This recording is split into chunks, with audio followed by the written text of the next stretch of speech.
A few months ago, I decided to document some local folklore in the deep woods of Appalachia. My name's Jason, and I'm 33. Camping in those woods felt like a perfect way to connect with the stories I wanted to capture.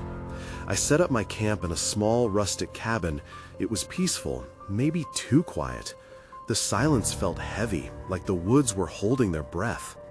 On my first day, I filmed interviews with locals. They shared spooky tales that creeped me out a bit. It felt all too real.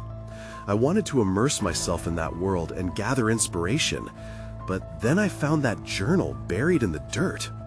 I was digging around a bit, looking for additional footage, when I spotted something old and worn. I pulled the journal out, the pages crumbling at the edges. As I flipped through it, I saw strange drawings and unsettling notes about the forest. My heart raced. I tried to brush off the chills crawling down my spine.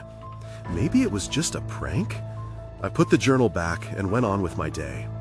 That night, I settled into the cabin, trying to forget about the journal.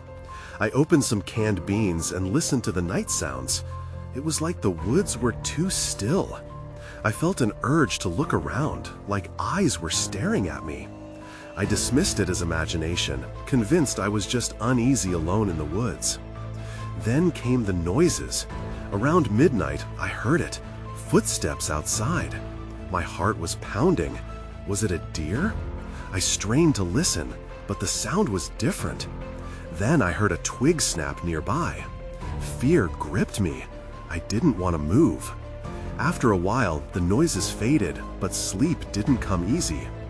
The next morning, I returned to the spot where I found the journal. I searched again, hoping there was something else. Nothing. Still, I felt cold and watched. I kept shaking off the feeling, telling myself to relax. Maybe it was just the isolation playing tricks. But the strange occurrences kept happening. My equipment was moved. One time, I found my water bottle outside, even though I hadn't taken it out. Panic settled in. I took a deep breath, keeping my cool. Yet it felt like something was lurking just beyond my vision. One evening, while the sun dipped low, I spotted something at the edge of the trees. It was just standing there. I couldn't see clearly, but I felt it watching me. I wanted to call out, but I didn't. My instincts told me to stay silent. And then, it was gone. That night, as darkness wrapped around me, I heard whispering in the woods. I stood frozen in my cabin, my breath catching in my throat. And then, a voice called out, clear and chilling. "What are you doing here?" I whipped around, but the cabin was empty. I clutched the arms of my chair.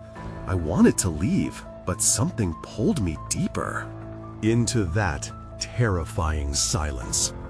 What had I gotten myself into? The next morning, I woke up with a sense of dread settling in my stomach. I had barely slept, tossing and turning as I replayed the voice from last night. What did it mean?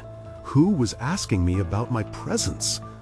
I tried to shake it off, thinking I needed to get back to the interviews. Maybe speaking to the locals would ease my mind. After breakfast, I headed into town to find a woman named Agnes. She was in her 60s, a local historian with a wealth of knowledge about Appalachian folklore. As I approached her house, I noticed the worn path leading to her front porch. I knocked, and after a moment, she opened the door, her face creased but welcoming. "Jason, is it? Come on in," she said. We sat at her kitchen table, a pot of coffee steaming between us. I filled her in on my project and the journal I had found. Her expression shifted when I mentioned the strange drawings. That journal. It belonged to a man named Evan, she said, her voice low. He was obsessed with the forest and disappeared about 10 years ago. Disappeared? I asked, shocked. No one knew where he went? She shook her head. Just rumors.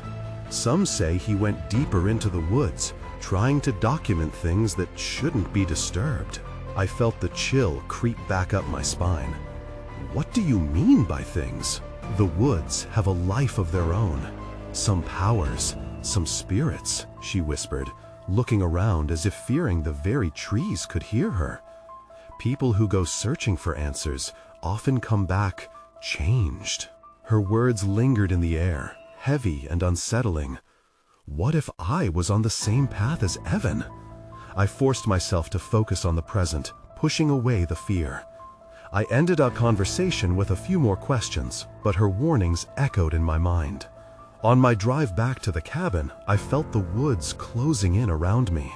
It was as if they were alive, shifting just beyond my view, waiting. Later that night, I set up my camera outside, wanting to capture some of the night sounds. The camera hummed gently beside me, the dim light illuminating the trees. I felt a hint of comfort until I heard it again.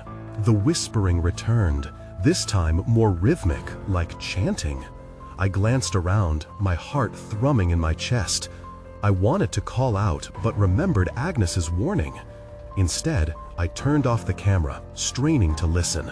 That's when I saw it. A flicker of movement at the edge of the trees. It was there again, that shadowy figure, just standing. I grabbed my flashlight and pointed it toward the shape. The beam sliced through the darkness, but as it met the figure, it vanished.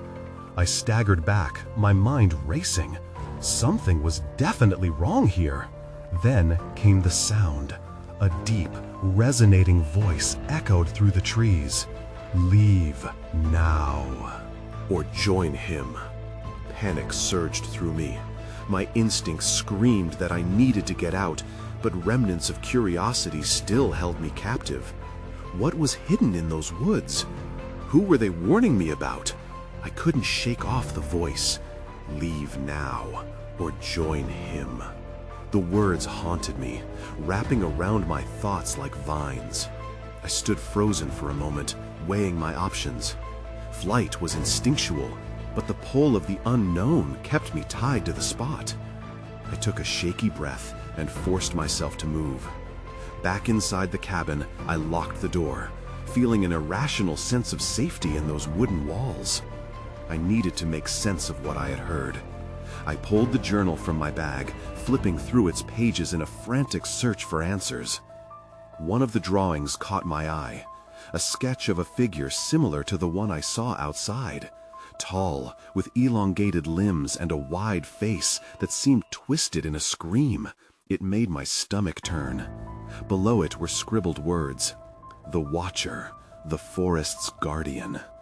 My pulse quickened. What did it guard? As I read on, it became clear that Evan had been far more than just a historian. He described an ancient ritual that the locals had performed long ago to appease the spirits of the woods. The final entry was chilling. They cannot be awakened.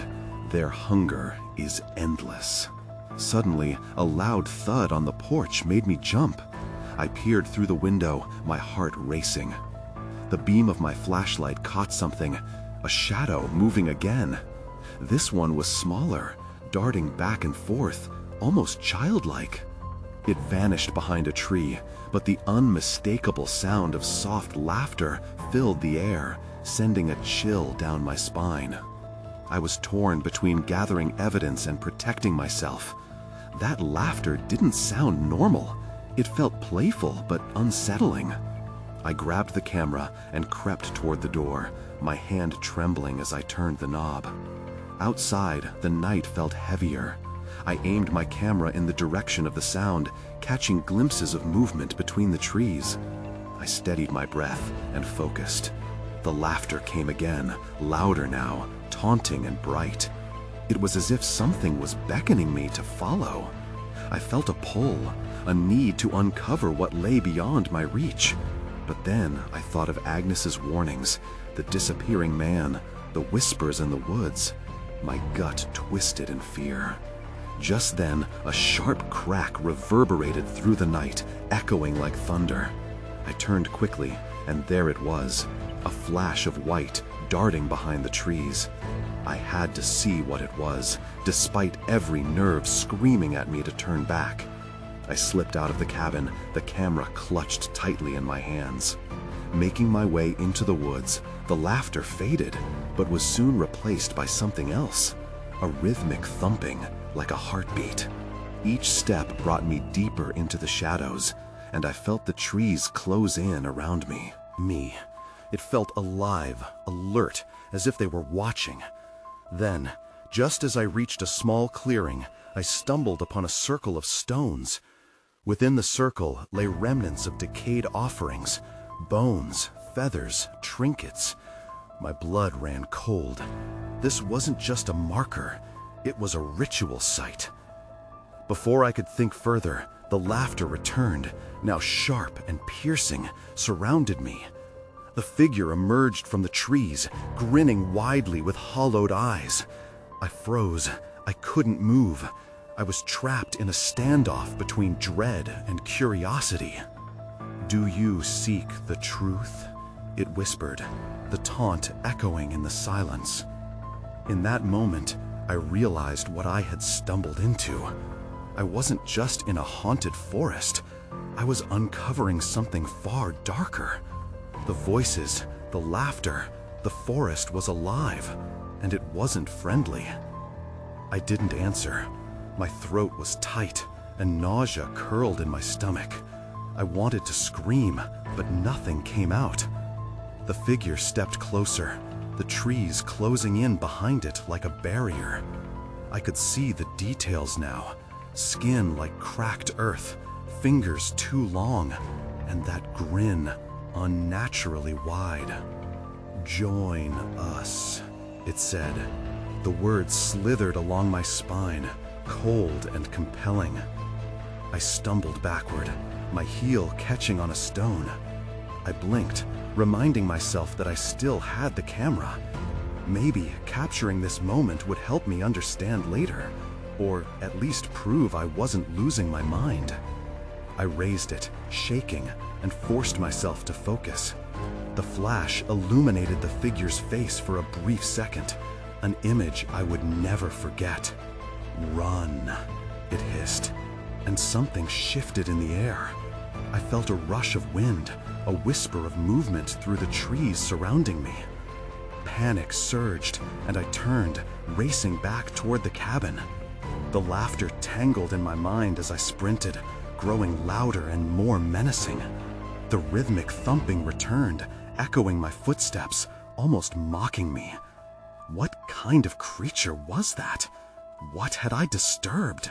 When I reached the cabin, I fumbled with the door, my fingers numb. I locked it behind me and pressed my back against the wood, panting. The laughter faded, but heavy silence replaced it, almost worse. I grabbed the flashlight and crept to the window, peering outside. Nothing, just shadows and the looming trees. But I wasn't safe yet. I could still feel the heat of those hollow eyes watching me. I had to figure out what the Watcher was guarding and why it was so desperate to keep secrets hidden. I turned back to the journal, flipping through the pages again. Maybe I missed something, a clue, an answer. My hands trembled as I searched. So many drawings, so much madness. But then, something caught my eye. There was a hastily scribbled note that hadn't stood out before. The offerings must be renewed to keep them at bay. Renewed? My breath caught again. I scanned the drawings of various offerings, fruits, trinkets, bones. My mind raced. If the spirits were hungry, perhaps they demanded something more. That's when I noticed something else just below the drawing. A small symbol I hadn't seen before. It looked like a circle with intricate designs radiating out. It felt familiar, almost as if I had seen it before near the clearing. A chill swept through me. I needed to return, to uncover what the symbol meant. I had to know what I was dealing with. But as I made to leave, a loud thump reverberated against the door, rattling it in its frame. Someone, or something, was outside. Heart pounding, I looked through the window again. The figure stood there, now fully outlined against the moonlight, surrounded by whispers that danced along the trees. I backed away, my mind racing. I couldn't let it in. I had to find a way to escape this madness, or risk becoming part of the forest's hunger. I took one last glance at the haunting smile and made a decision. I couldn't be the next offering. I wasn't ready to join them. I couldn't stay in the cabin. The thought of being trapped, waiting for whatever was outside to make its next move, felt like a death sentence. I needed answers, and I knew the clearing was my only chance. Taking a deep breath, I collected my camera and the flashlight, shoving them into my backpack. I glanced at the windows first. The figure was gone, but I felt its presence like a cold weight in the air. I quietly unlatched the door and stepped outside, bracing myself against the chill that wrapped around me. Every sound rang louder than it should. The rustling leaves, the chirp of crickets, the crunch of my feet on the underbrush, they all felt amplifying, as if the forest was alive and watching. I moved quickly, making my way back to the clearing, praying I wouldn't encounter the Watcher again. When I reached it, the moonlight filtered through the canopy, casting eerie shadows on the ground. The symbol from the journal echoed in my mind. I walked to the large stone at the center, the altar. There had to be more here, something beyond the offerings drawn in the margins. I kneeled, running my fingers across the rough surface of the stone. There were carvings, faint but visible, that resembled the symbol. I squinted at them, trying to decipher their meaning.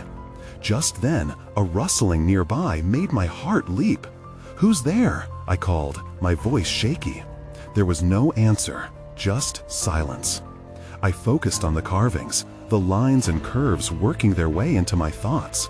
They seemed to whisper secrets, begging to be understood. Then I saw it, a stone beside the altar that appeared different from the others. It sparkled in the moonlight, catching my eye. I picked it up, realizing it was a small, polished crystal. The sight sent a shiver down my spine. I had seen that similar shape in one of the journal drawings, an offering that could perhaps appease whatever was hungry. Suddenly, the But this time it was different. It was high-pitched, manic, echoing through the trees. I spun around, flashlight beam darting through the dark, but there was nothing there. Panic surged again. I needed to leave. As I stood, trying to formulate a plan, I felt a rush of wind. It felt different, colder somehow. The trees seemed to sway unnaturally, closing in.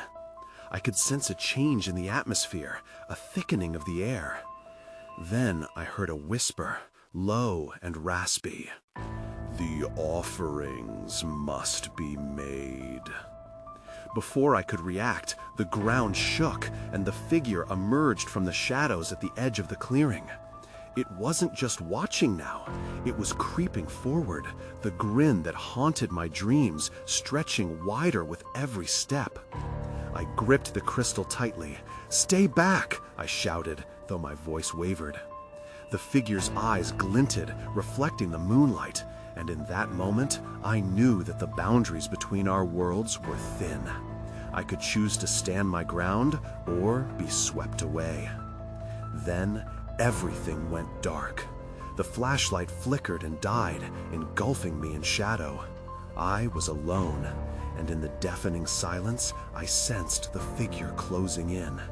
The forest was alive, and it was hungry. I had to make a choice.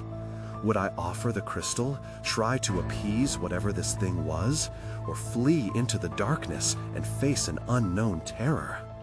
Time slipped away, and with it, my courage began to falter. I stood in the darkness, fear clawing at my insides. I could feel the figure closing in, its breath heavy and damp against my skin. I had to act. With trembling hands, I raised the crystal, letting its smooth surface catch what little light remained. "Take this!" I yelled, hoping that offering it would do something to ward off the threat. The figure paused, its grin never fading. I couldn't tell if it understood, but the laughter morphed into a low growl, vibrating in my chest. I turned, bolting toward the edge of the clearing. My instincts kicked in. I didn't look back to see if it followed, I just ran. Branches whipped my face as I dashed through the underbrush, the forest looming tall and dark around me. I couldn't hear my own footfalls over the pounding in my ears. Panic flooded my mind. Suddenly, I tripped on a root, tumbling to the ground. Pain shot through my knee, but I pushed myself up, refusing to let the figure catch me. I staggered deeper into the woods, the shadows swallowing me whole.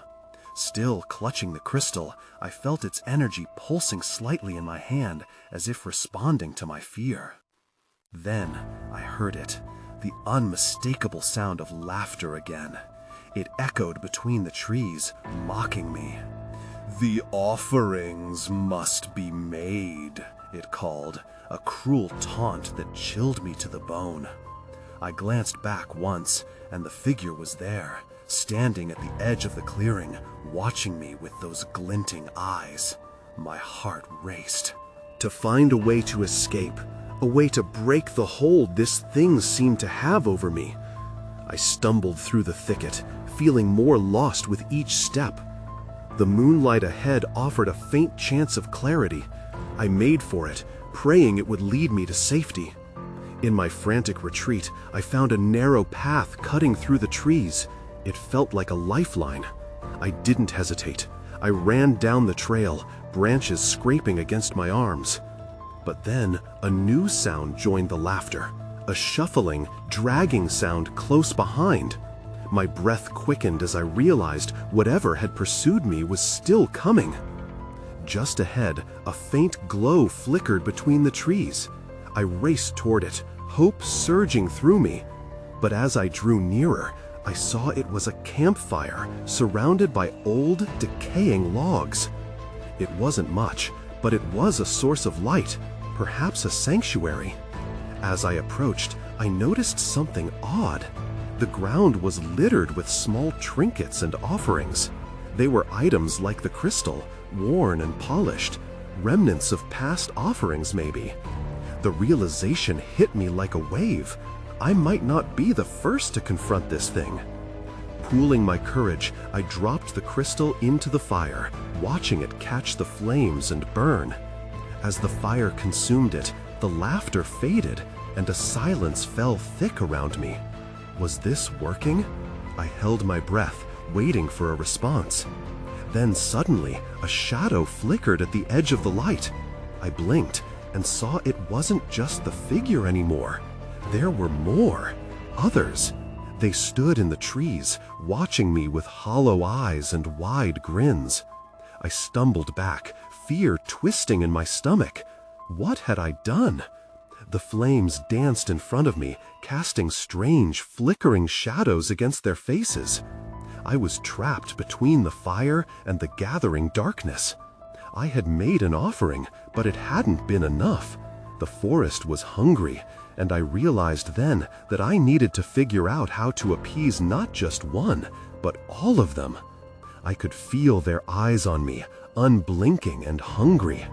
The flickering firelight cast their silhouettes into grotesque shapes, twisted smiles, clawed hands, and faded clothes that seemed to rip away in the evening air. I took a few cautious steps back, the crunch of leaves underfoot sounding painfully loud. Then, from the darkness behind them, a voice emerged, smooth and ethereal. "You've disturbed our peace." It echoed through the trees, and I couldn't tell if it came from one or all of them. I froze, my heart hammering in my chest. I opened my mouth to say something, anything, but the words wouldn't come. The laughter returned, a hideous chorus mingling with the low murmur of the wind. They seemed to thrive on my fear, feeding off it like a feast.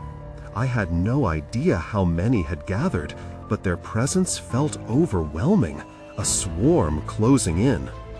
"Offerings must be made," the voice continued, now tinged with impatience. A figure stepped forward, its face obscured by shadows, but its grin just as wide.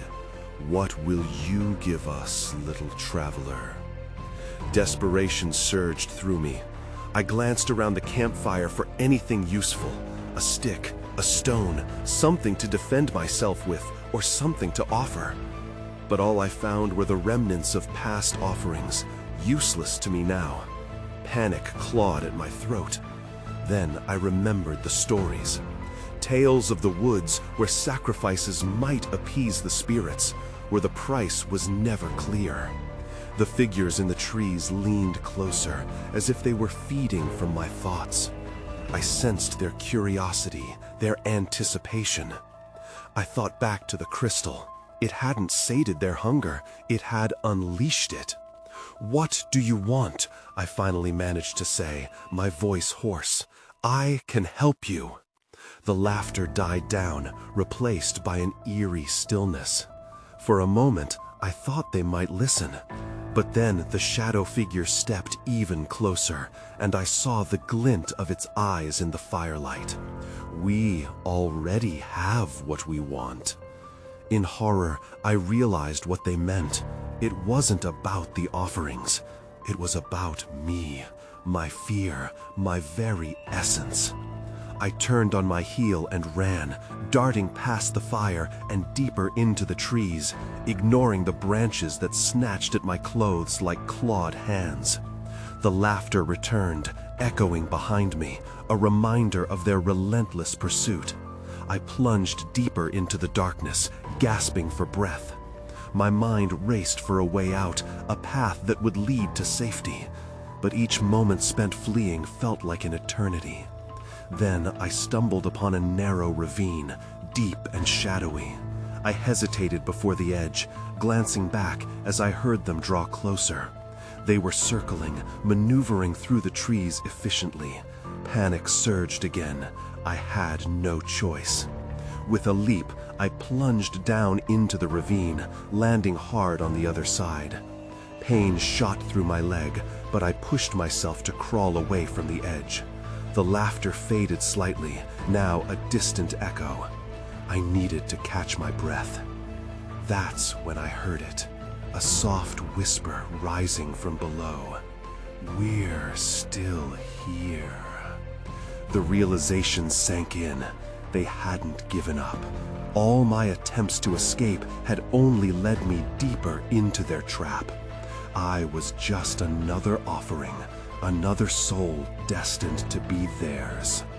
Suddenly, a cold hand wrapped around my ankle. The world spun as I was pulled back toward the shadows.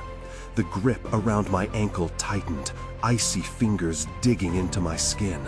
I gasped, kicking instinctively, but the more I struggled, the more I was pulled back. Panic surged. I clawed at the ground, trying to find purchase, anything to pull me away from that shadow. I couldn't see them, but I felt their presence creeping closer, their breath like a chilling wind. I had to escape. I turned and aimed a wild kick and felt contact. The grip on my ankle faltered, just for a moment, and I took my chance. I surged forward, throwing myself into the darkness. I crawled through the underbrush, branches scratching my arms and face, but I didn't care. I could still hear their laughter hovering in the air like a fog. It was only a matter of time before they caught up. I had to find a way out. After a few moments, I heard it again, the whisper rising from below. "Stay. Play with us." The voice twisted around me, winding itself in my mind. I shook my head, trying to clear it. The panic was hardening into a single thought. I needed to find a way to fight back. Then the ground shifted beneath me. I scrambled to get up, worrying about what was lurking in the darkness. As I pushed aside the thick branches, I stumbled into a small clearing. The moonlight spilled down, illuminating a stone altar at the center of it. The stone was worn, etched with symbols that pulsated faintly, as if they were alive. Without thinking, I dashed toward it. My instinct screamed that this place had significance. As I reached the altar, a loud thump resonated behind me. I glanced back, and my stomach dropped. The figures were emerging from the shadows, their twisted forms lit by the moonlight. They advanced, shifting like smoke. "An offering," one of them hissed, a voice laced with hunger. "You've come to make a choice, haven't you?" I backed up to the altar, my heart pounding in my throat. It felt strangely warm, as if it could protection.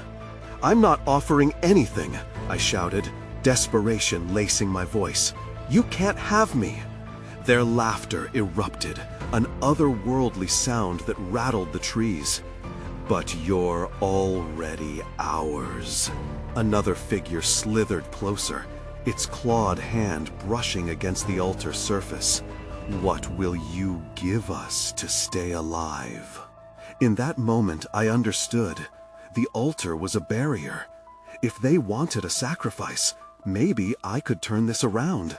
"I could offer your kind something greater," I said, my voice stronger than I felt. "Information, a way to regain your peace. Just let me go." The creatures paused, their heads tilting in unison. Perhaps they wanted something real. Perhaps their hunger for fear was not all-consuming. "An interesting proposition," the shadowed figure said, stepping forward, its face finally catching the light. Each feature was strikingly beautiful yet horrifying. "But do you have the means to fulfill it? Or will you simply sit here and become part of our offering?" "I don't want to be part of anything," I stammered, backing further against the altar. "But I know the stories. I know how to unearth old promises, ways to appease like past travelers before me." Their demeanor changed, intrigue spinning the air. "Speak, little traveler, speak." I gulped, knowing that my next words would determine whether I remain in this world or slip into their tapestry of souls. As I opened my mouth, the earth beneath me quaked and the trees shifted once more, hinting that the real battle was about to begin. As the ground trembled, I quickly glanced around the clearing.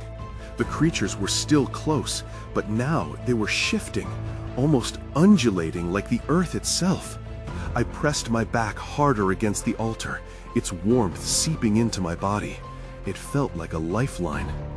"Listen," I tried to steady my voice, pushing through the fear that threatened to crack me. "If you truly want peace, you need not haunt those who wander here. There are ancient ways, pacts made generations ago, that could bring harmony." The shadows seemed to pause, a brief flicker of uncertainty marring their twisted smiles. "And what makes you think you can unearth those secrets?" the beautiful yet terrifying figure asked, its eyes glimmering in the moonlight. "Because I know the stories," I insisted. "Stories that tell of a dark time when peace was disrupted, resulting in what you are now. There are blades and binding words buried in these woods, waiting to be spoken." I was speaking faster than I could think, but it felt like a lifeline, even though I wasn't sure how any of this would play out. The closer they drew, the more desperate I felt. One of them stepped forward, its claws glistening. "We've waited long for someone to break the cycle, to end the hunger." Another creature twisted its form and leaned closer, its breath sending chills down my spine. "But what guarantee do we have that you will succeed? Your life is still a price we demand." Before I could respond, the ground shook again, more violently this time. The altar glowed brighter, and symbols pulsed in rhythm with my heartbeat. The monstrous figures recoiled slightly, throwing each other wary glances. "Why is it that the earth responds to you?"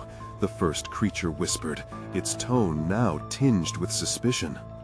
I don't know," I stammered, raising my hands as if to ward them off. "But I can feel it too. Something is awakening here." Suddenly, the altar erupted in light, blinding me for a moment.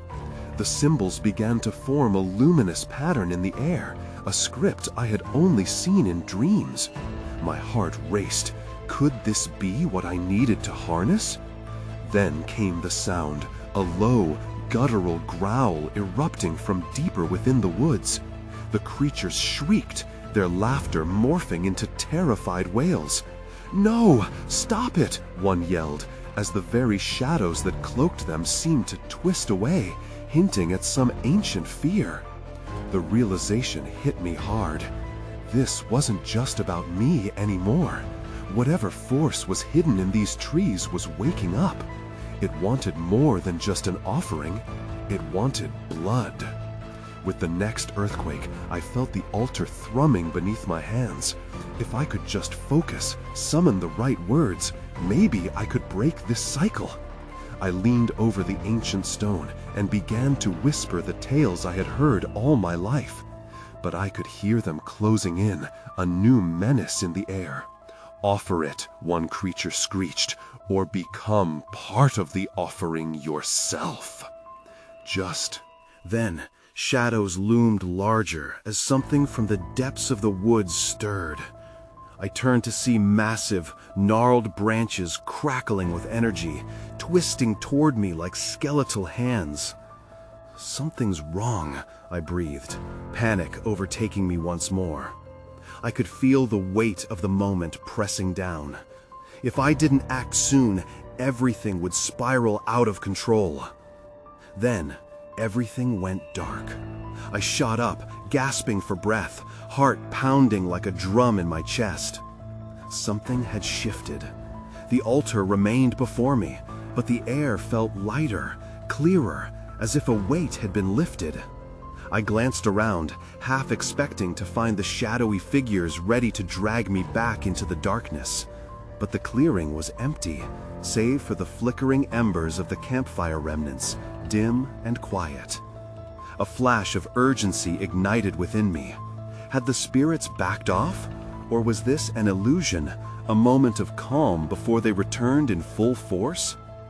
I needed to act quickly, but my body felt heavy with dread. The forest loomed like an ominous giant, waiting for me to make my next move. I got to my feet, the pulse of the ancient ground still echoing in my veins. Every instinct screamed for me to escape while I could, but I couldn't shake the feeling that I had made some sort of connection with whatever force lay beneath. Now that it was awake, it felt like I had thrust myself into a game far darker than I had anticipated. Despite the terror, I turned back toward the altar. There had to be something in that journal, something about appeasing the spirits I could recall. I desperately racked my mind, focusing on stories I had heard, tales of offerings and pacts. They were never neat, always circular. It was as though there was a primal language here, unbroken since before I arrived. "In the end, it's not just about offerings," I mumbled to myself, recalling Agnes's voice. "It's about understanding." Maybe it didn't have to be an ending. Perhaps I could rewrite the rules. If the ritual sites were places of great power, if they had the potential to bind and break, then maybe, just maybe, I was the key. With newfound determination, I lifted my arms, feeling the energy around me begin to pulse. "Spirits of the forest," I called out, hoping my voice would travel beyond the trees. "I come in search of understanding, not offerings. I seek to break the cycle." A rustling sounded behind me. Not laughter this time, but a low wail, growing closer. The shadows around the clearing danced, swirling as if responding to my words. I glanced nervously over my shoulder, but no figures emerged. The air thickened with an acute silence, as if the forest itself was holding its breath. "Just listen," I pressed on, desperation creeping into my voice. "You do not have to haunt the living. You crave balance. I can help find it." I felt the energy from the altar swell beneath my hands, a warm pulse echoing through the earth. It almost felt sentient, alive with the weight of centuries. Then the wind shifted, chilling as it carried clear whispers through the trees. "What do you propose, traveler?" The voice was different now, darker, but it held a potency that made me shiver. It was the All-Spirit, and it seemed to be waiting for my response. "Let me uncover the stories lost in the shadows. I can gather the truths buried in this earth. We can create new pacts, boundaries that protect us both. Let the forest be as it should be," I breathed, hoping against hope that I'd struck the right chord. The shadows stirred again, and before I could reconsider, I dropped to my knees, pressing my hand flat against the altar. I promise to honor the past while allowing the future. I promise to work to restore what has been lost, I whispered fervently, feeling the energy around me vibrate with anticipation. And then a crack ignited the night. The trees trembled under the weight of a growing storm, and I feared I had pushed too far. I braced myself against the altar, eyes wide as darkness swelled around me, swirling violently, closing in. "Offer your truth," the voice commanded, echoing louder, shifting the ground beneath me. "I will," I replied, voice barely a whisper, but filled with conviction. "But I can't alone, not against a hunger that was born of sacrifice long before I arrived." The swirling shadows paused slightly, and in that moment, I felt the boundaries between our worlds tangling. I held on to that feeling, pushing my energy forward. I needed to break the cycle, a truth buried deep within the earth, a united pact for harmony. At that second, I felt it, a connection, a surge of energy flowed through me, linking me with the spirits that filled this ancient wood. Then, suddenly, everything went dark, but not as a void. The sounds of life flickering back into existence spun around me, a chorus of whispers and rustling leaves, telling me I had caught a glimpse of something profound. In that fleeting moment, I knew I had given them something, but part of me felt the forest still waited, still watched. I had struck a bargain, perhaps even awakened something, but what it would take to complete it cooled my blood. Emerging from the shadows, I staggered back into the clearing, panting. The trees felt more alive than ever, like they were aware, almost sentient. I hesitated, looking back into the depths of the forest that felt somehow changed, yet still cloaked in a layer of terrifying mystery. I took a step forward, but then stopped. A whisper danced on the air like a half-remembered dream. "You may have changed the game, but our hunger remains." The uncertainty sunk in hard, coiling in my stomach. I was free, but the forest's appetite remained vast and unchecked. My heart felt heavy with the questions that lingered. What price would I pay for my survival? And would others suffer for my escape? I knew I couldn't return. Not ever again. As I stepped away from the cabin for the last time, I felt the pull of the forest receding. But deep down, I realized the encounter would forever change me. I moved through life with a new understanding. A whisper of the woods would always linger at the edges of my mind, a reminder of the hunger that never truly fades.